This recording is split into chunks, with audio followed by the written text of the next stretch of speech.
আবহে এসএফআই রাজ্য সম্পাদকের তাৎপর্যপূর্ণ পোস্ট সামনে এসেছে। কেউ যদি অশান্তি পাকাতে আসে তাদের শান্তিতে ফিরতে দিও না, আমরা এমনিতে শান্তই, যেচে অশান্তি পাকানোর ব্যাপার নেই। পোস্ট এসএফআই রাজ্য সম্পাদক দেবাঞ্জন দের।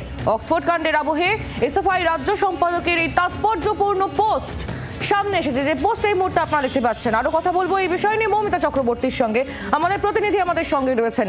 মৌমিতা, দেবাঞ্জন দের এই পোস্ট দিনহাটায়, যেখানে আমরা দেখলাম তৃণমূল কংগ্রেসের যিনি নেতা তার হুমকি, তারপর সৃজন ভট্টাচার্যের বক্তব্য, আর এবার দেবাঞ্জন দের পোস্ট কতটা তাৎপর্যপূর্ণ?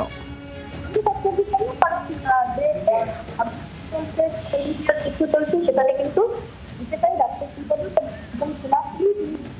এবং শুধু তাই নয়, কোথাও একটা গিয়ে সমস্যাকে তিনি বার্তা দিয়েছেন কিছুক্ষণ শান্তি ব্যক্ত করতে আসলে, তবে তারাও যেন শান্তিতে ফিরতে না পারে। প্রচ্ছন্ন যে হুঁশিয়ারি, সেই হুঁশিয়ারির তাৎপর্য, সেই হুঁশিয়ারির মানে কিন্তু দেবাঞ্জন নিজেও জানেন এবং এসএফআই এর কর্মী সমর্থকদের তিনি লিখে দিয়েছেন। খুব স্বাভাবিকভাবে মৌমিতা, তোমার কথা স্পষ্ট হচ্ছে না, পরবর্তীতে আবারও আমরা তোমার সঙ্গে যোগাযোগ করবো। আপাতত ধন্যবাদ তোমায়। অক্সফোর্ড কাণ্ডের আবহে এসএফআই রাজ্য সম্পাদকের তাৎপর্যপূর্ণ পোস্ট। আর গতকাল টিএমসিপি নেতা, কোচবিহারের দিনহাটার টিএমসিপি নেতা, তার হুমকি বক্তব্য সামনে এসেছিল। কি বলেছিলেন তিনি, শোনাবো। আমি সিপিএম ভাইদেরকে বলতে চাই, আমরা যখন একদম খেলাতে শুরু করব তখন তারা আর দিনহাটার মার্কেটে এবং সারা পশ্চিমবঙ্গের মার্কেটে কোথাও খুঁজে পাওয়া যাবে না। তাদেরকে বলবো খুব সাবধানে, তোমাদের যতটুকু ছাড় দেওয়া হয়েছে আপনারা সেইভাবে চলাফেরা করুন।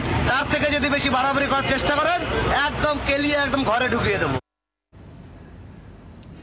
টিএমসিপি নেতার এই হুমকির পরে এসএফআই রাজ্য সম্পাদক দেবাঞ্জন দের এই পোস্ট সামনে এসেছে। আমরা কথা বলেছিলাম তার সঙ্গে, তিনি কি বলছেন আপনাদের শোনাবো। পাশাপাশি তৃণমূল কংগ্রেস নেতা দেবাংশু ভট্টাচার্য, তার প্রতিক্রিয়াও শুনুন। কেউ যদি কোনো অশান্তি পাকাতে আসে, কেউ যদি ইট ছুটতে আসে, তাহলে তার দিকে আমরা অবশ্যই ফুল ছুড়বো না। সেই প্রস্তুতি এসএফআই এর আছে। ইমিডিয়েট ছাত্র সংসদ নির্বাচন করা হোক, এত কথার তো প্রয়োজনই নেই। ছাত্র সংসদ নির্বাচনটা করা হলেই বোঝা যাবে যে ক্যাম্পাসের ভেতরে ক্যাম্পাস কাদের পাশে আছে, সেটা প্রমাণিত হয়ে যাবে। বাংলার মানুষ তফাৎ দেখতে পাচ্ছে। বামেদের একটি সংগঠনের মাথার নেতা তিনি ওপেন ফেসবুকে উস্কানি দিচ্ছেন। বিজেপির শুভেন্দু থেকে দিলীপেরা ওপেন দা তরোয়াল নিয়ে মিছিল মিটিং করে উস্কানি দিচ্ছে।